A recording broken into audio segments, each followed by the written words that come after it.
Hello, children. So again, I have come with another topo sheet for you.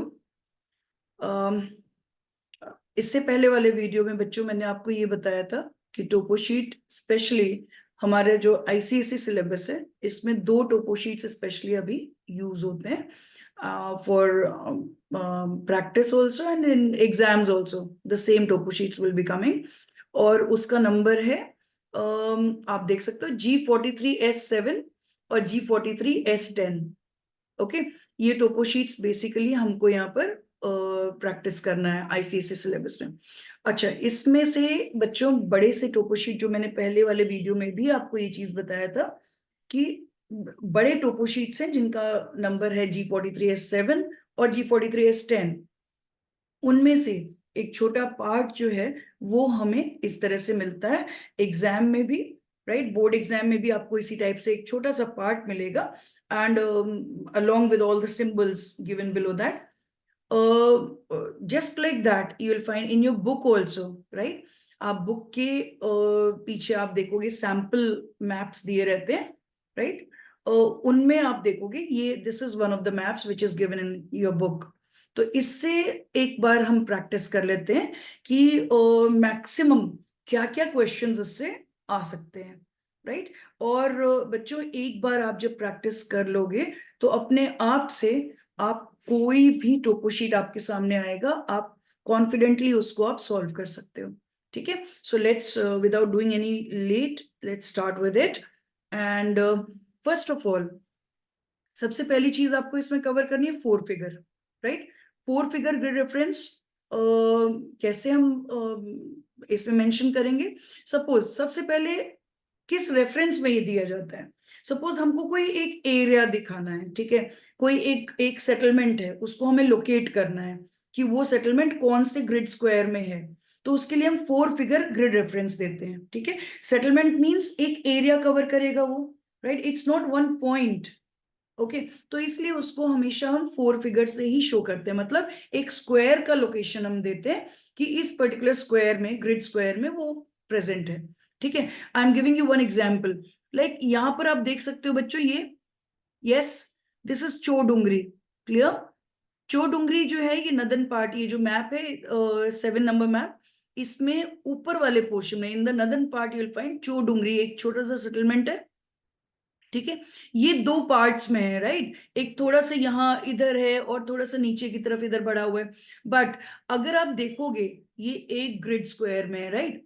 अगर question ये आता है mention the 4 figure for चोडुंगरी, तो आप क्या लिखोगे।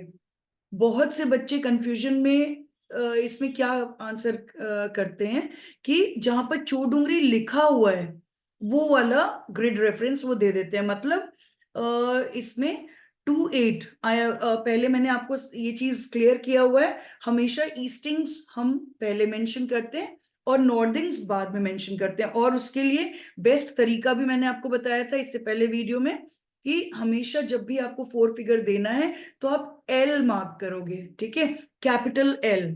और कैपिटल एल बच्चों अगर आप यहां पर मार्क करोगे ये, ठीक है, कैपिटल एल, तो आप अगर सिर्फ नाम देखोगे, क्योंकि बहुत से बच्चे कंफ्यूज हो जाते हैं और सिर्फ नाम वाले स्क्वायर को वो मेंशन कर देंगे, बट दिस इज रॉन्ग बच्चों। नाम तो कुछ नहीं है ना, नाम कहीं भी लिखा हो सकता है, बट हम किस चीज को यहाँ रेफर कर रहे हैं, settlements, right.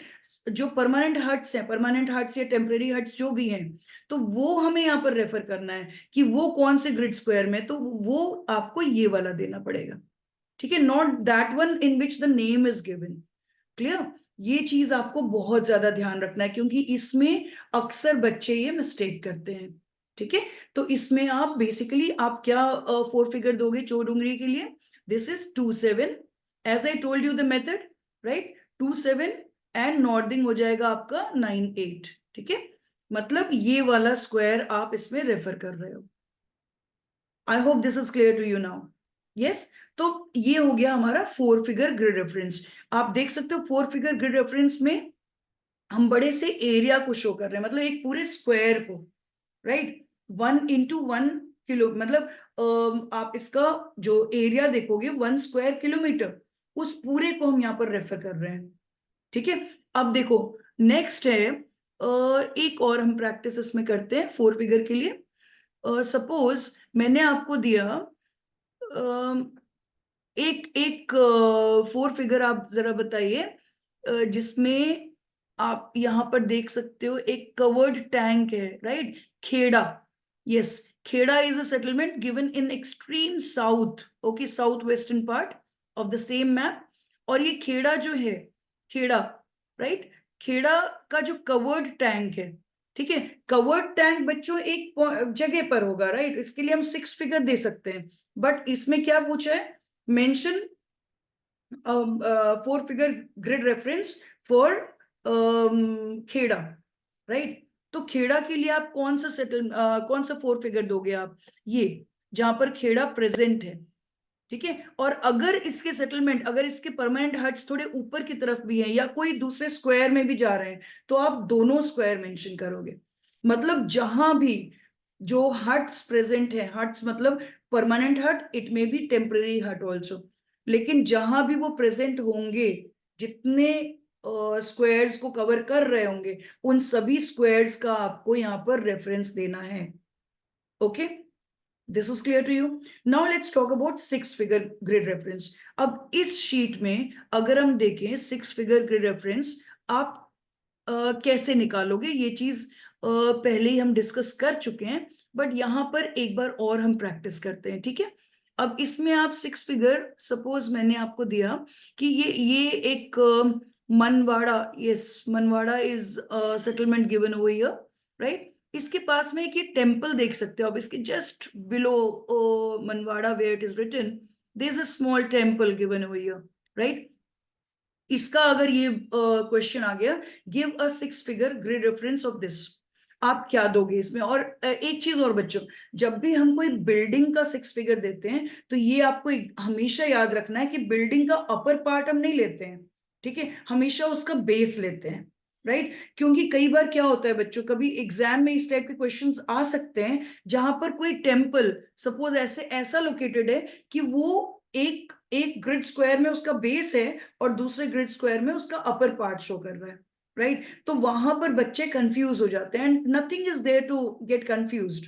Okay, I am telling you how you will find it out. जैसे ये मान लो ये टेम्पल है, ठीक है, इस टेम्पल का आपको 6 फिगर निकालना है, और इसके लिए मैंने आपको ये चीज बच्चों पहले ही बताया हुआ है। सबसे पहला काम 6 फिगर के लिए आप क्या करोगे? फर्स्ट स्टेप आपका क्या है? 4 फिगर निकालोगे उसका, ठीक है।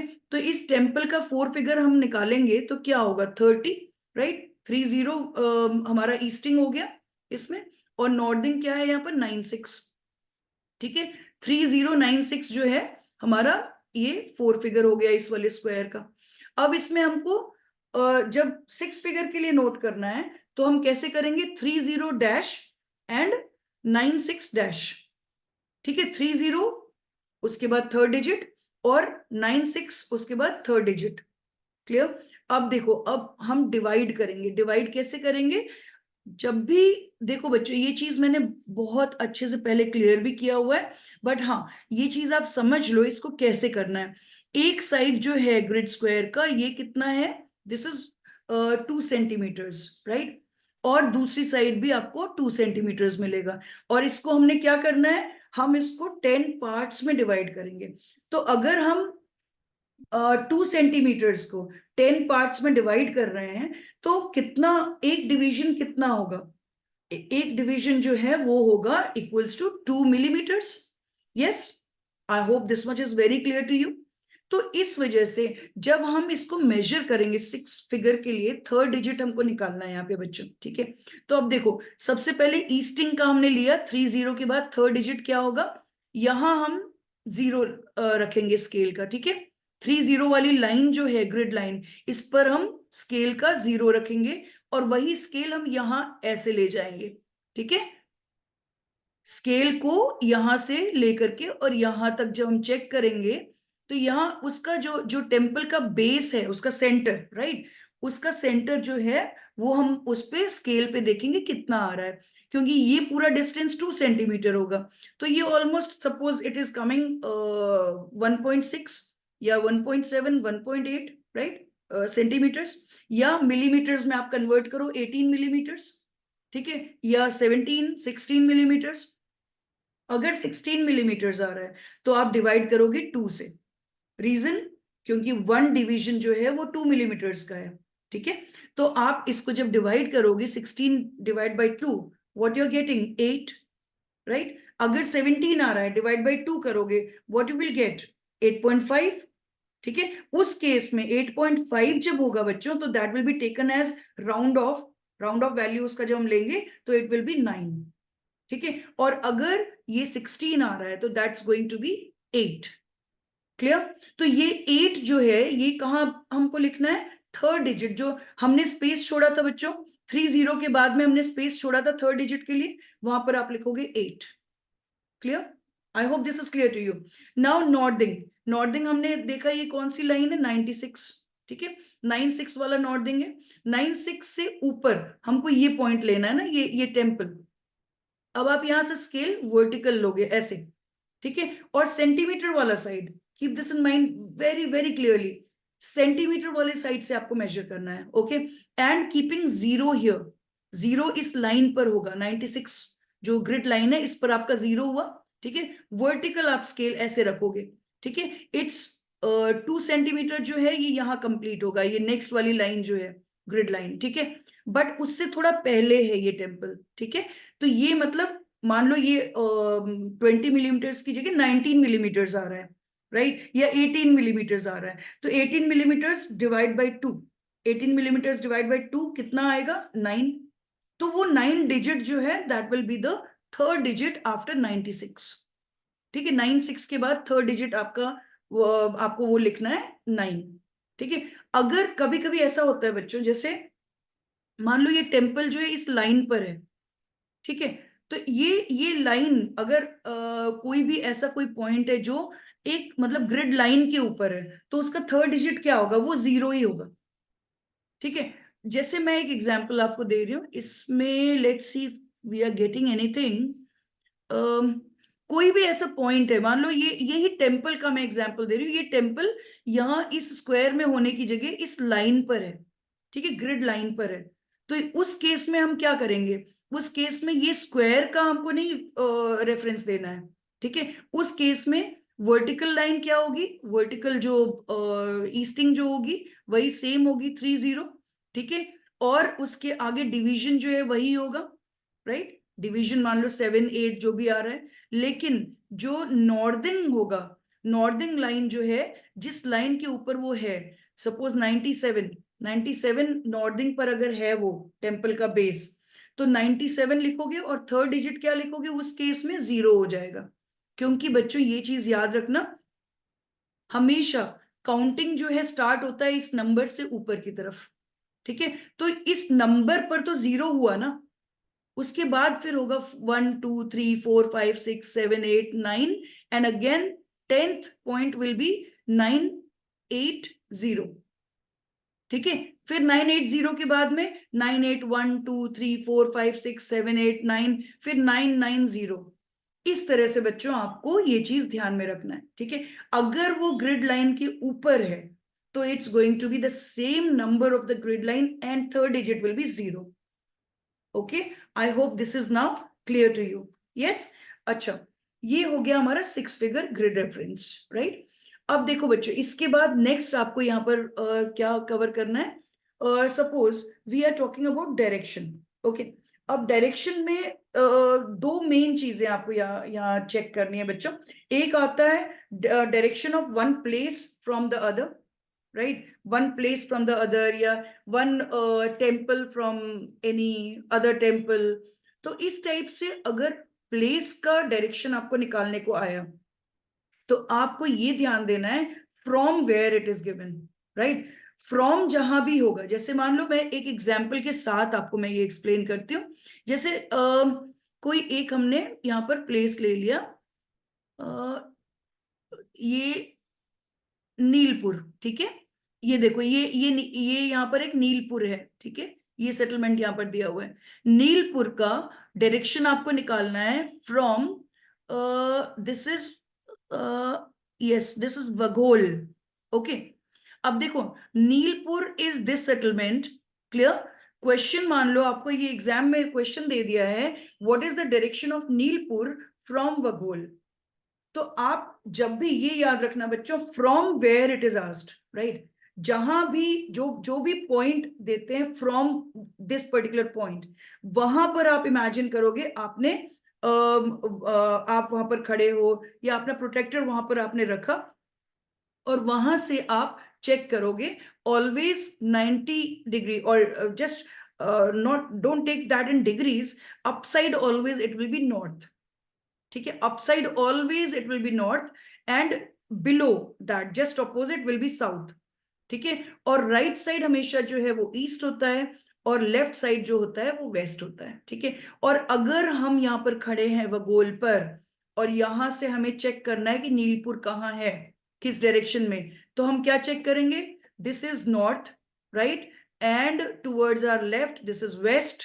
तो ये कौन से क्वाड्रेंट में है, this is lying in north west quadrant, so Neelpur is in northwest direction from Waghol. I hope it is clear now. Yes, so please be very careful. कभी कभी इसका जस्ट उल्टा बच्चे आंसर दे देते हैं, तो आपको हमेशा ये ध्यान रखना है फ्रॉम क्या पूछा है, ठीक है। तो वहां से आपको चेक करना है कि क्या डायरेक्शन होगा दूसरे सेटलमेंट का, ठीक है। एक और हम एग्जांपल ले लेते हैं यहाँ पे बच्चों, जिससे कि आप थोड़ा सा और इसमें कॉन्फिडेंट हो जाओ। थोड़ा प्रैक्टिस आप जब तक नहीं करोगे, ये सारी चीजों में दिक्कत आएगी। तो अगर आप प्रैक्टिस करोगे साथ साथ, जैसे suppose with the help of this video you are understanding all these things, try to practise and you will find yourself quite easy, right. और ये सारी चीजें जो है आपको बहुत क्लियर हो जाएंगी अच्छे से, कोई बहुत डिफिकल्ट चीजें नहीं है ये, ठीक है। मान लो ये एक प्लेस है Manwada, right, this is Manwada, ये सेटलमेंट यहाँ पर दिया हुआ है, ठीक है। अब आपको मैंने ये क्वेश्चन किया कि what is the direction of Sikaria, ठीक है। ये यहाँ पर एक सिकरिया है सेटलमेंट, आप देख सकते हो, what is the direction of Sikaria from Manwada, ठीक है। अब फ्रॉम मनवाड़ा, मनवाड़ा पर आप यहां पर आप इमेजिन करोगे कि यहां से आप खड़े हो, यहां से आपको डायरेक्शन निकालना है, ठीक है। अब हमेशा कोई भी प्लेस पर आप हो, उससे ये याद रखना, towards down, right, straight downward it is south, and upside always it's north, ठीक है। Right it's east, and left it's west, ठीक है। अब आप देखो मनवाड़ा पर आप हो, और यहां पर ये सिकरिया, सिकरिया कौन से क्वाड्रेंट में पड़ रहा है, ये this is towards south west quadrant, okay, so Sikaria is lying towards the southwest, okay. I hope it is clear now. So this is how you have to find out the direction between the places, right.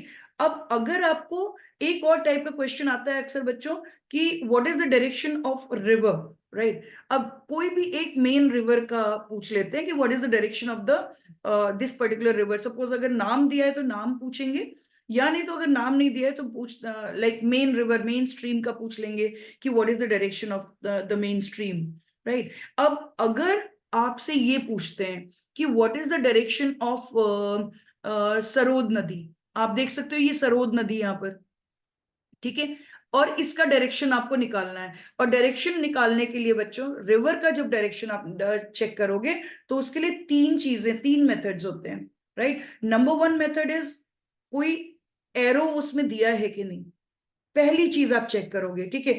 कोई भी river का जब भी direction पूछते हैं, पहली चीज आप चेक करोगे एरो उसमें है कि नहीं।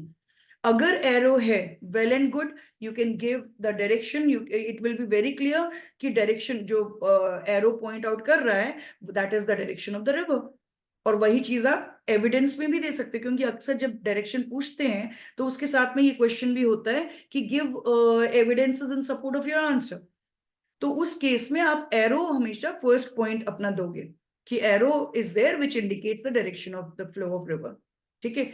अच्छा, अगर एरो नहीं है तो दो और मेथड्स है बच्चों।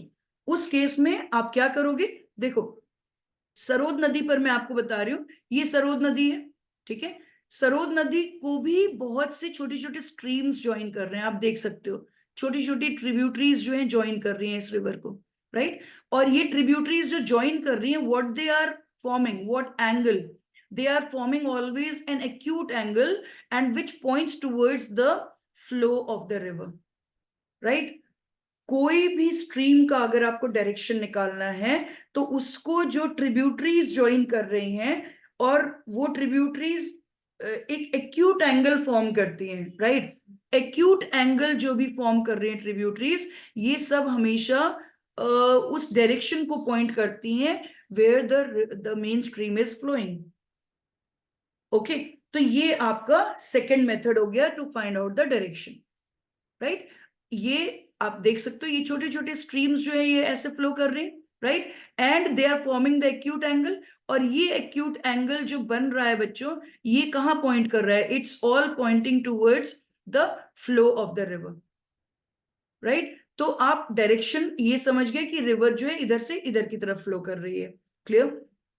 एक और मेथड इसका होता है व्हेन यू ऑब्जर्व लाइक जो हाइट्स हैं, हाइट्स दिए रहते हैं like very close to the river bank, you will find जैसे स्पॉट हाइट है, ट्रायंगुलेटेड हाइट है, ओके, बेंचमार्क हाइट है या कंटूर्स हैं कहीं, तो मतलब इनसे हमें पता चलता है कि height of the land there is how much, like it is increasing towards any side or decreasing towards in, so always wherever the slope will be there, the height will be decreasing, that side will be the flow of the river, right, it is understood. So it is this is how we find out the direction of the river, right। so sarod nadi की अगर हम बात करें तो इन methods को अगर हम apply करते हुए देखें तो सरोद नदी इस तरह से फ्लो कर रही है and it's joining the this main river, okay, main stream which is present in the southern part of it,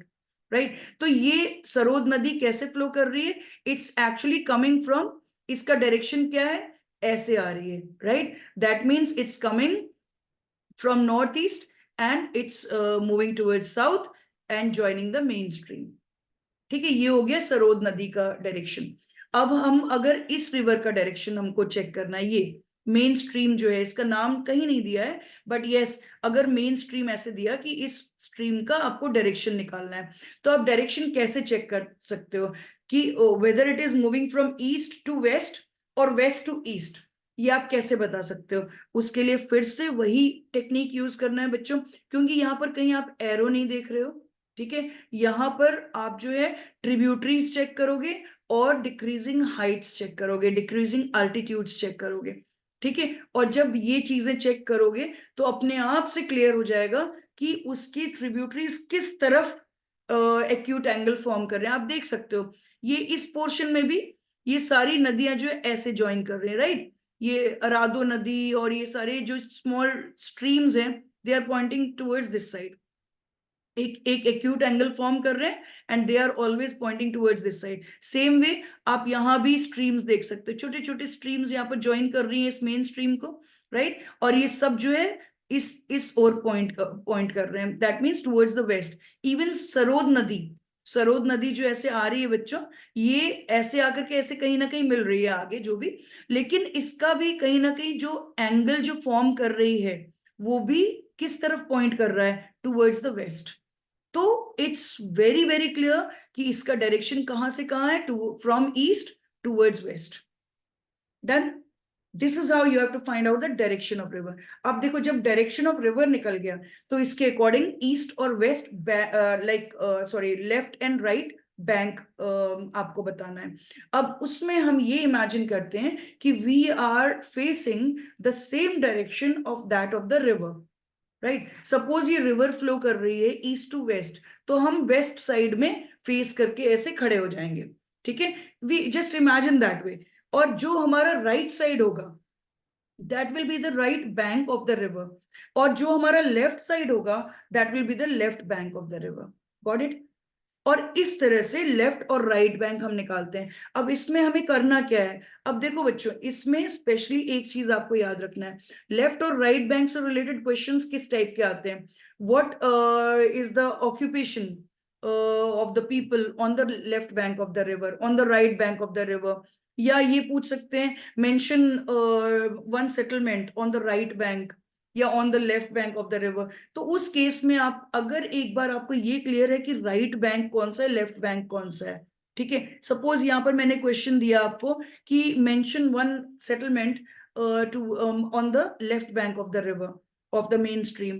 तो left bank of the river ये है, ठीक है. और यहाँ पर सेटलमेंट कौन सा है, सिकरिया है, फिर नंदोत्रा का एक पार्ट है, ठीक है. तो ये सेटलमेंट्स आप इसमें मेंशन कर सकते हो which are lying on the left bank of the river, ठीक है. तो ये इस तरह से आपको आंसर करना है बच्चों. ये हो गया स्ट्रीम का डायरेक्शन, लेफ्ट और राइट बैंक.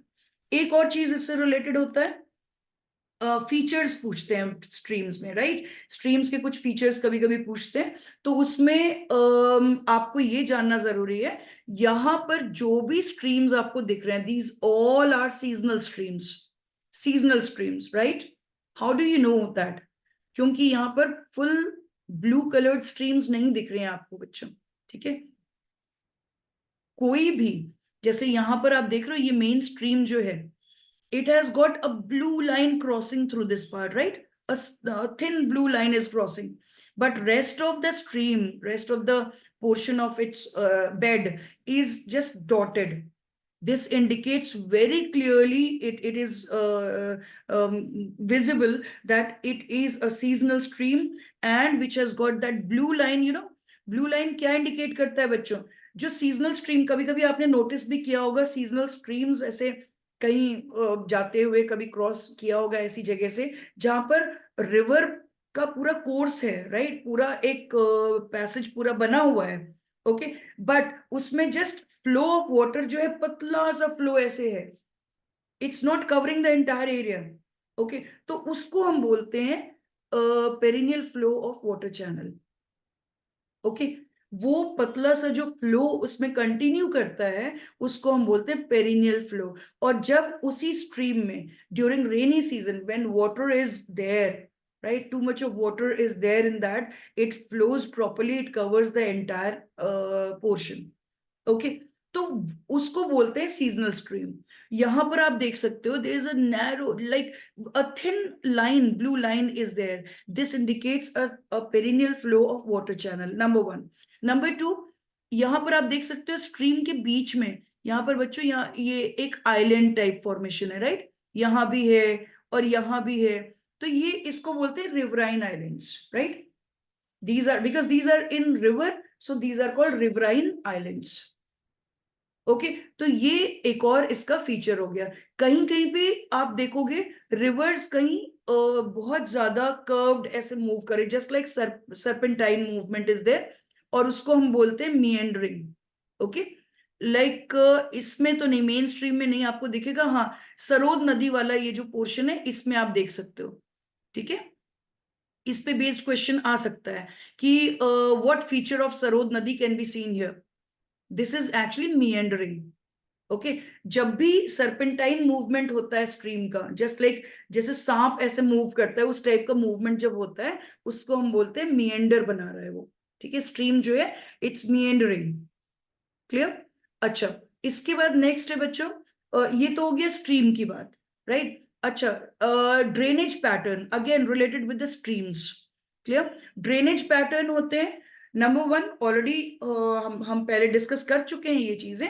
नंबर वन होता है dendritic, okay, branch like formation. Like एक एक ट्री के ब्रांचेस हो सकते हैं या ट्री के रूट्स की तरह ले लो, या डेंड्रॉन, मैंने आपको पहले वाले वीडियो में एक रेफरेंस दिया था कि कुछ न्यूरॉन डेंड्रॉन से अगर आप रिलेट कर सको, इजी, अगर इजीली रिमेम्बर कर सको उसको, तो आप वो एक चीज ले सकते हो, उससे रिलेट कर सकते हो. लेकिन जो उस टाइप का पैटर्न बनता है स्ट्रीम्स का, उसको हम बोलते हैं dendritic pattern, okay. Number two, जहां पर थोड़ा बहुत पैरेलल फॉर्मेशन हो रहा है, पैरेलल, राइट, तो उसको हम बोलते हैं ट्रिलाइज्ड, क्लियर. उसको बोलते हैं ट्रिलाइज्ड फॉर्मेशन. और थर्ड होता है रेडियल. सपोज कोई भी एक हायर लैंड है, वहां से स्ट्रीम्स जो है अलग अलग डायरेक्शन में फ्लो कर रहे हैं, just like from a centre the radii can be seen in different directions, they move, right. Just like that you'll find here also from any central part the rivers, the streams actually flow in different directions. उस condition में उसको हम बोलेंगे radial pattern बन रहा है, ठीक है, radial pattern.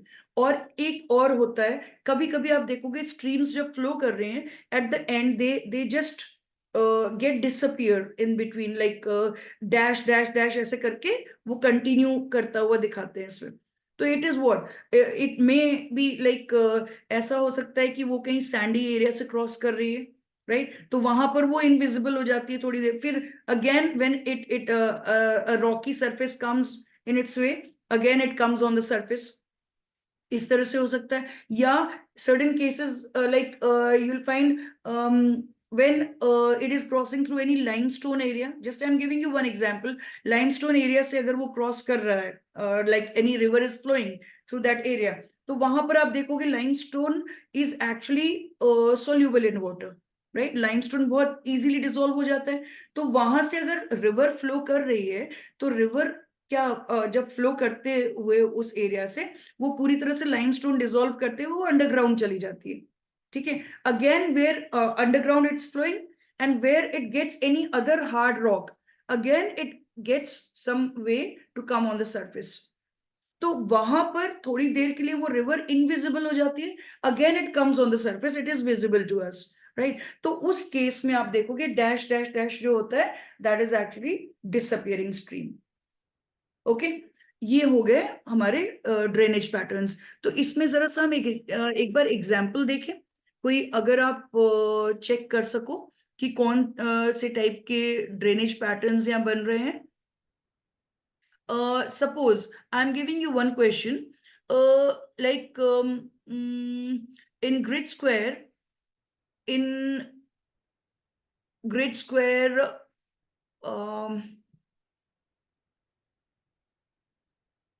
just give me 1 minute. Yes, 2 8, right, 2 8 9 8 in grid square 2 8 9 8, ये इसमें कौन सा ड्रेनेज पैटर्न बन रहा है बच्चों?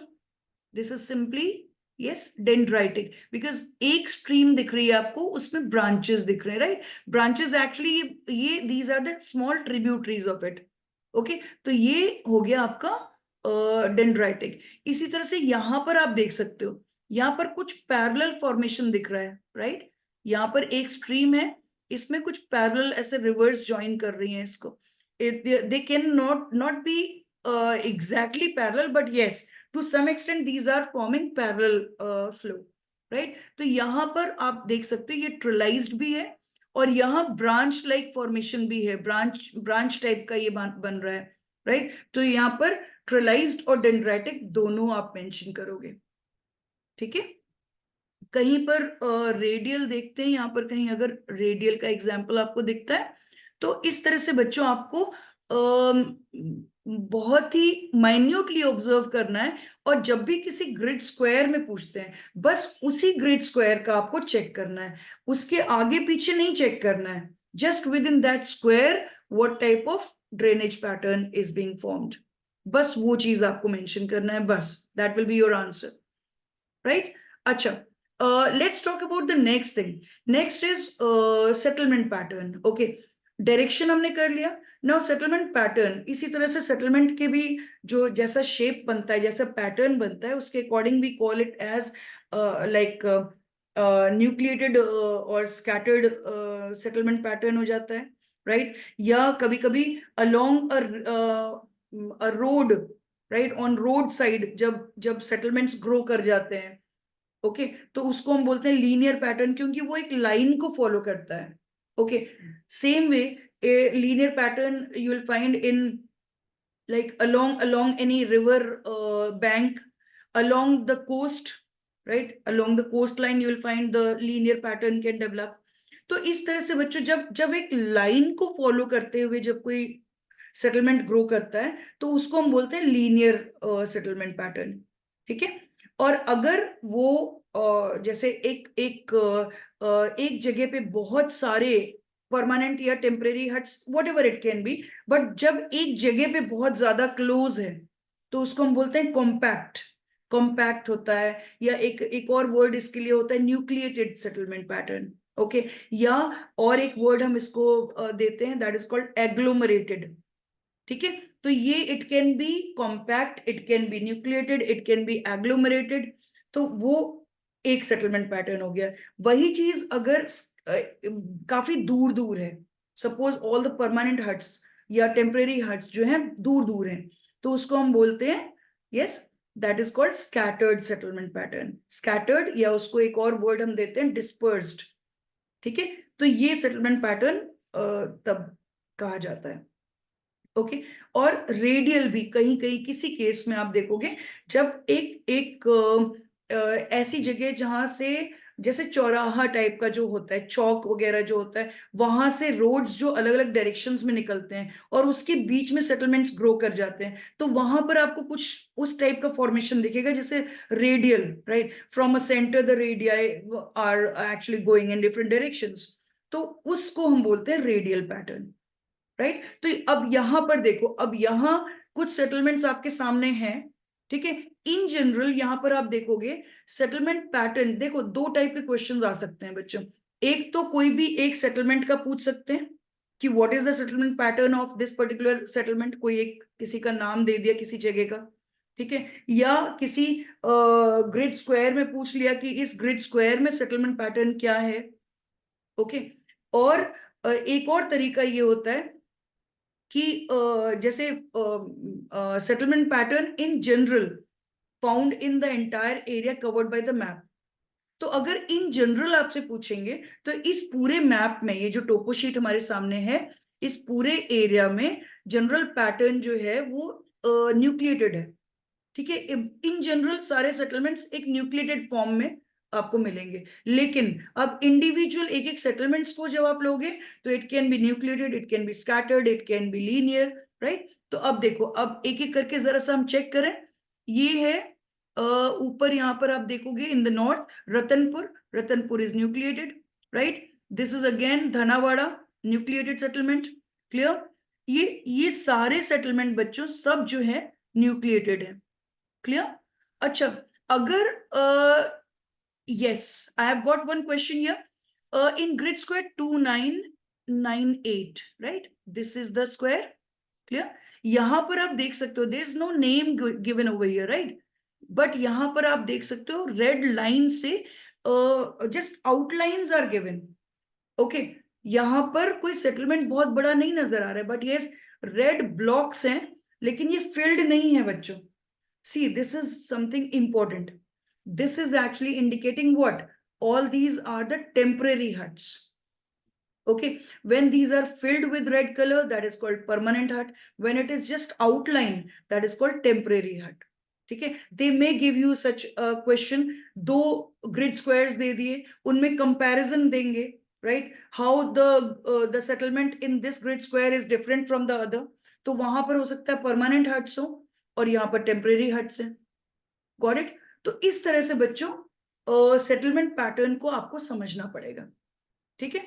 अब यहाँ पर मोस्ट ऑफ द सेटलमेंट्स जितने यहाँ पर दिख रहे हैं इस टोपो शीट में, यहाँ पर आपको सारे न्यूक्लिएटेड नजर आ रहे हैं, ठीक है, ये सब न्यूक्लिएटेड है। यस, कहीं कहीं पर आप इसको लीनियर फॉर्म में आप ग्रो करता देख सकते हो, ठीक है। और वो कब आप आंसर करोगे, जब किसी ग्रिड स्क्वायर में अगर वो क्वेश्चन आता है, ठीक है। सपोज एक क्वेश्चन आया आपके लिए कि ये देखो, ये ग्रिड स्क्वायर एक यहाँ पर है, ठीक है, एक ये this is what 28, right, this is 28 and 92, 2892 grid square जो है बच्चों, यहां पर आप देख सकते हो जो सेटलमेंट पैटर्न है, ये कुछ कुछ रेडियल फॉर्मेशन भी है और लीनियर भी है, राइट।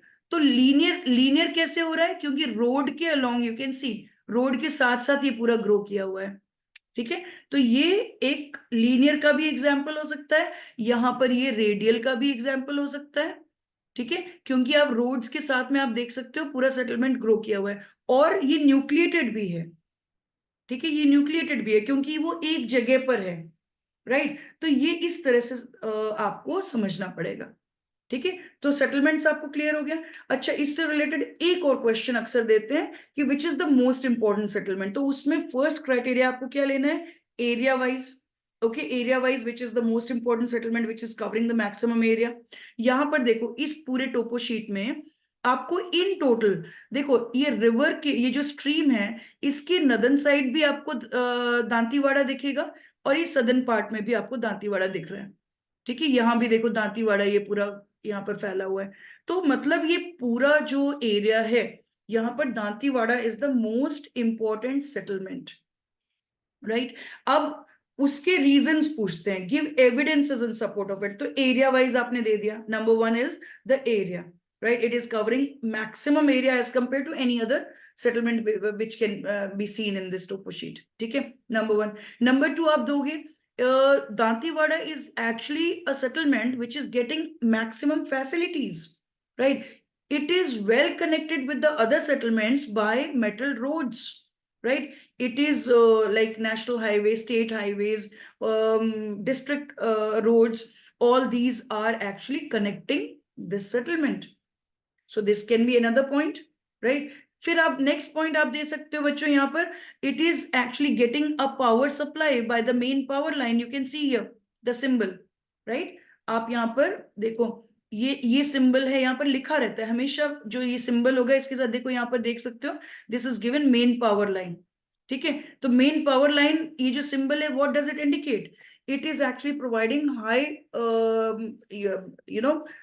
बहुत ही ज्यादा जो लेवल पे जो है इलेक्ट्रिसिटी प्रोवाइड की जाती है इस सेटलमेंट को, राइट। मेन पावर लाइन जो है उस वो यहाँ पर इलेक्ट्रिसिटी, कांस्टेंट इलेक्ट्रिसिटी प्रोवाइड कर रहा है। तो एक ये पॉइंट आपका हो गया यहाँ पर। फिर एडिशनल एक पॉइंट आप दे सकते हो, यहाँ पर देख सकते हो, यहाँ एक पोस्ट ऑफिस का सिंबल है, right. I hope you can see this, this is post office. इसी तरह से जो नदन पार्ट है दांतीवाड़ा का, इसमें एक यहाँ पर एक पुलिस स्टेशन है, राइट। तो इस तरह से बच्चों कोई जो भी फैसिलिटीज हैं वो as compare to any other settlement यहां पर फैसिलिटीज ज्यादा मिलती हैं। That's why this has become one of the most important settlement, and moreover it's getting constant water supply also because of this dam or the embankment which is present over here। ठीक है, तो ये सारे points आप दे सकते हो, right. अच्छा, यहाँ पर जो वेजिटेशन है, वेजिटेशन आपको कहीं भी कोई वेजिटेशन नहीं नजर आएगा, not even open scrub, right. Open scrub वगैरह कुछ भी नहीं है, बट यस मेजर पार्ट यहाँ पर जो है आपको व्हाइट कलर्ड दिखेगा या light yellow coloured with dots, brown dots. मतलब ब्राउन डॉट्स मतलब बच्चों इट्स अ ड्राई एरिया। ठीक है, यस येलो कलर्ड अगर पोर्शन दिख रहा है मतलब वहां पर लोग कुछ हद तक एग्रीकल्चर में इन्वॉल्व हैं। ठीक है, ऑक्यूपेशन जो है मेन एग्रीकल्चर हो सकता है, लेकिन फिर वहां पर वाटर सप्लाई कैसे होगा फॉर इरिगेशन, क्योंकि एग्रीकल्चर के लिए तो हमें वाटर चाहिए होगा। तो उसके लिए we can not depend on these seasonal streams. Seasonal streams के में जो है पानी रहता नहीं है, एंड जब मतलब only during certain season only, rainy season only, these streams are having water। तो उस समय ज्यादा रिक्वायरमेंट उतनी होती भी नहीं, क्योंकि रेनी सीजन में already water is being provided by the rains. तो यहाँ पर क्या होता है बच्चों, यहाँ मेन जो है प्रॉब्लम क्या होगी, इरिगेशन फैसिलिटी की। तो यहाँ इससे रिलेटेड एक बहुत इंपॉर्टेंट पॉइंट यहाँ पर क्या बन रहा है, देखो इन सदर्न पार्ट आप यहाँ इस पोर्शन में आप देख सकते हो, साउथ वेस्टर्न पोर्शन में, राइट, साउथ वेस्टर्न पार्ट में बहुत सारे आपको डॉट्स, ब्लू डॉट्स दिखेंगे, even in north western part also, right. यहां पर आप देख सकते हो बच्चों छोटे छोटे ब्लू डॉट्स आपको दिखेंगे। What does these blue dots indicate, these are perennial lined wells. Okay, these are indicating the perennial lined Wales.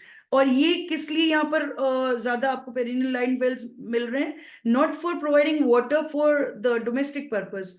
You know जब फील्ड्स में है बीच में तो naturally it is meant for irrigation. okay, it can be used for domestic purpose, but the main purpose you can see very clearly, and that is what, irrigation। क्योंकि यहाँ पर और कोई सोर्स ऑफ वाटर है ही नहीं। Okay children, so this is the importance of it. अच्छा, यहाँ पर आपको बहुत सारे कवर्ड टैंक्स भी मिलेंगे इसी शीट में। आपको कवर्ड टैंक्स भी बहुत सारे मिलेंगे बच्चों, राइट। एक स्क्वायर ब्लू कलर्ड छोटे छोटे स्क्वायर्स मिलेंगे, coloured with like fully filled with blue colour, okay. और वहां लिखा होगा, यहाँ पर देखो आप कई जगह पे आपको मिलेगा कवर्ड टैंक लिखा हुआ। तो ये कवर्ड टैंक की इंपॉर्टेंस इसमें क्या है, इस टोपो शीट में स्पेशली जो एरिया कवर किया गया है बच्चों, वो एरिया है dry area, right. It's getting seasonal scanty rainfall, scanty, clear. Seasonal तो ठीक है, बट स्कैंटी मतलब it's getting very less rainfall, seasonally मिलता है लेकिन वो भी बहुत कम।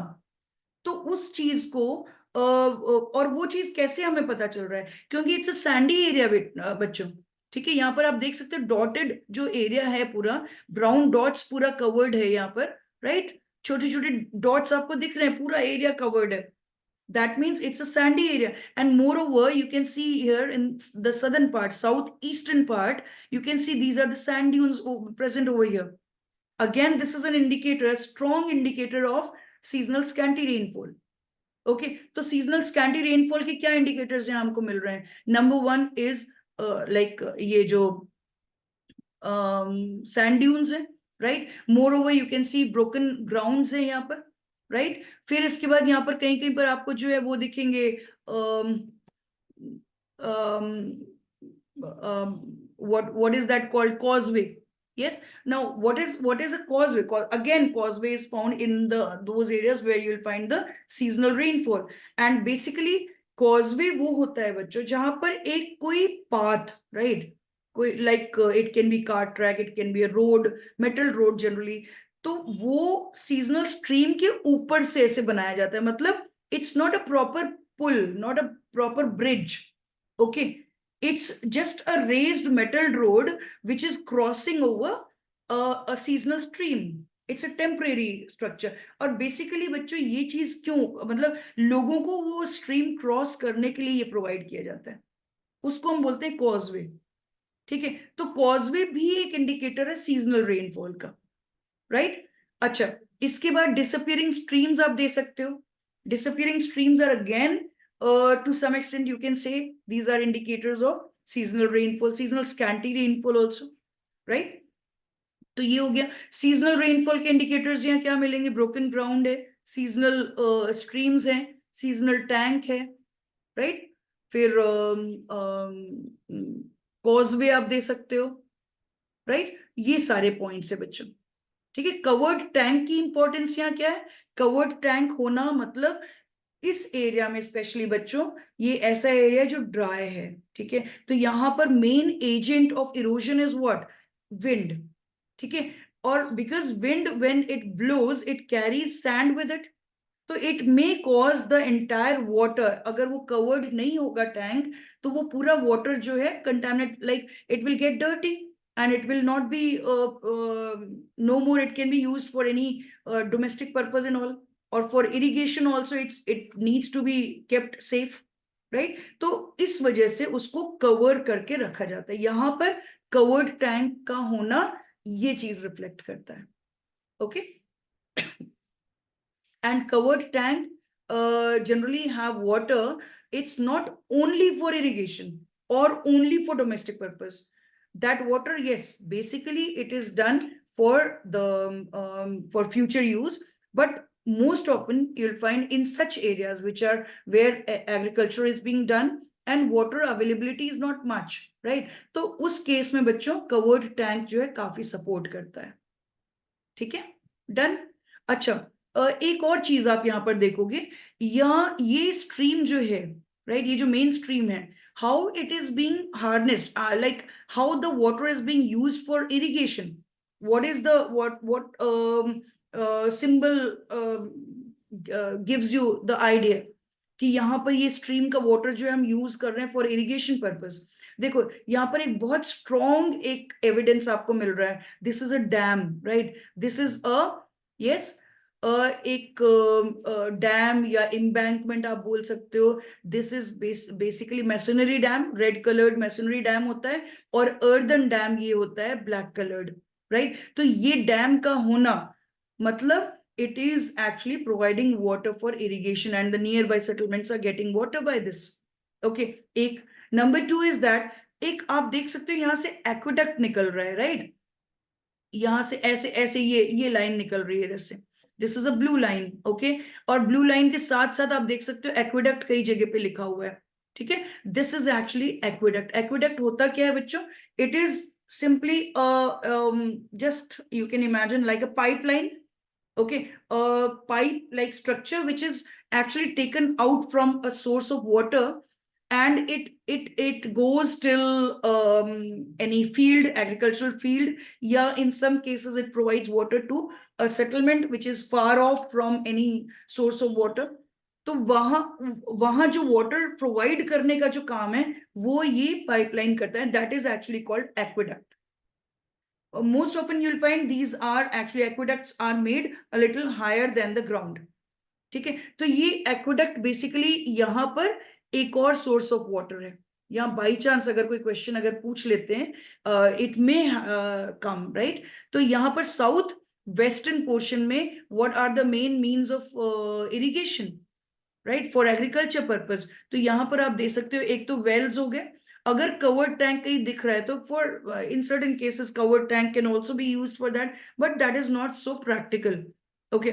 बट यस, नेक्स्ट आप दे सकते हो इन इन दिस पर्टिकुलर एरिया, यहां पर जो है एक्वेडक्ट का आप मेंशन कर सकते हो, ठीक है. यस, तो दिस इज डन. अच्छा, इसके बाद नेक्स्ट है बच्चों, एक और चीज यहां पर है, और बेसिकली यहां पर जैसे ऑक्यूपेशन बेस्ड अगर पॉइंट अगर आता है, क्वेश्चन अगर आता है, जैसे सबसे पहले तो जैसे कोई भी वेजिटेशन का अगर क्वेश्चन आया तो आप वेजिटेशन टाइप आप क्या मेंशन करने वाले हो? यहाँ पे कोई और वेजिटेशन है ही नहीं, यहाँ पर ओपन स्क्रब भी नहीं मिल रहा है, कोई और फॉरेस्टेड एरिया भी नहीं मिल रहा है, except one. In this topo sheet especially, you'll find just one vegetation can be seen, and that is actually ये पोर्शन थोड़ा सा ग्रीनी मतलब ग्रीनर पार्ट है, राइट? और यहां पर आप देखोगे open, sorry, this is dense jungle, okay. Dense jungle यहाँ पर नाम मेंशन्ड है, और जो भी नाम मेंशन्ड होगा बस वही आपको देना है, okay. This is just one portion where the anything related with vegetation is mentioned, okay, and so you are going to mention this dense jungle, okay. So these are the things you have to mention. अब देखो, अब अगर इससे related कोई occupation अगर पूछ लिया, occupation में आप क्या दे सकते हो? व्हाइट पैचेस हैं, these are barren land, okay. अगर वहां पर ओपन स्क्रब है, you can relate that with the domestication of animals or cattle rearing, right? अगर येलो वॉश है, yellow wash means sorry cultivable land, right? तो yellow wash means cultivable land, तो कौन सा ऑक्यूपेशन वहां हो सकता है?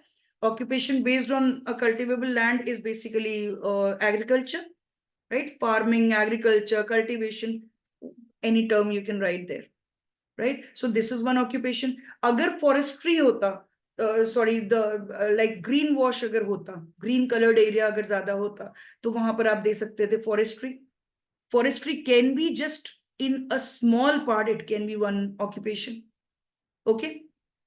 Besides that you can mention like कोई सेटलमेंट अगर है, जैसे यहाँ दांतीवाड़ा है, तो Dantiwada can have the trade as one main occupation, क्योंकि आप देख सकते हो बच्चों Dantiwada is well connected with the other settlements, right, by different roads, metal roads, okay.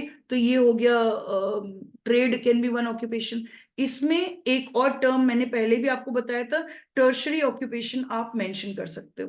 Tertiary occupation includes trade and other jobs and all such occupations which we have in the urban areas, okay, clear?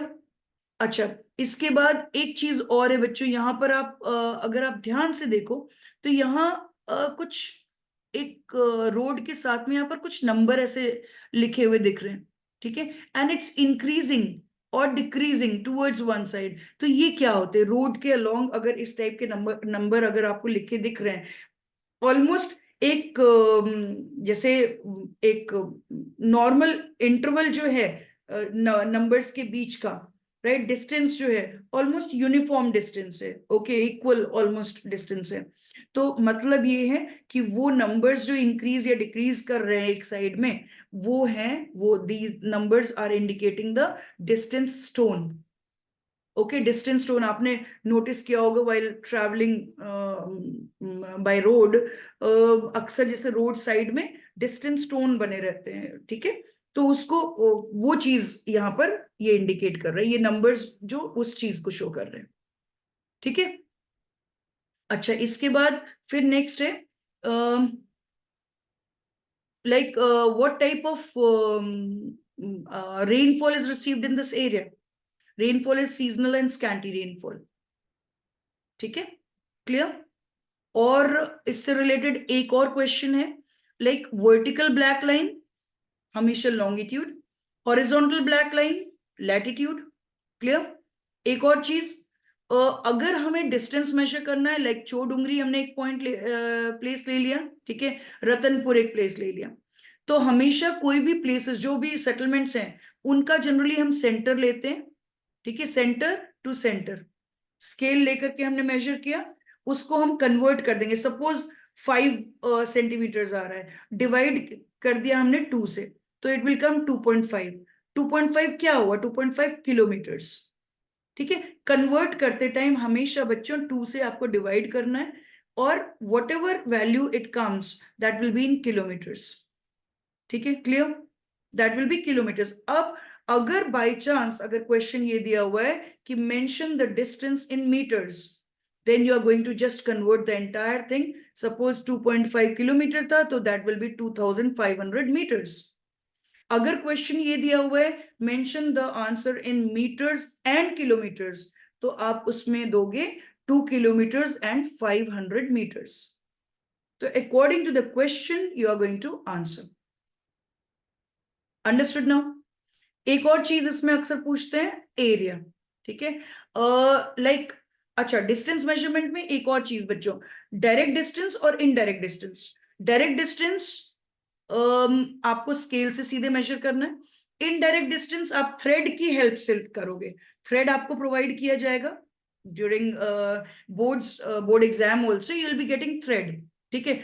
वो यहां से आप start करोगे from the centre of first settlement, right, और like किसी car track को follow करना है या किसी रोड को फॉलो करना है, या इट कैन हैपन कि क्वेश्चन में ऐसा देते हैं along a river bank you have to move, जो भी देंगे, मतलब it's something not a straight line, shortest route नहीं होगा, कुछ लंबा डिस्टेंस होगा और थोड़ा कर्व्ड पोर्शन, तो वो आप थ्रेड से धीरे धीरे धीरे धीरे उस रूट के अलोंग ऐसे बढ़ते चले जाओगे until the other place you will reach, और उस पर थ्रेड पर आप पेन से मार्क कर लोगे, उसको फिर अपने स्केल से मेजर करोगे कि कितने सेंटीमीटर्स ये आ रहा है। Again the method will be same, suppose centimetres में कुछ भी आ रहा हो 6.97, जो भी सेंटीमीटर्स आ रहा हो, डिवाइड करोगे 2 से, that will be your answer in kilometres.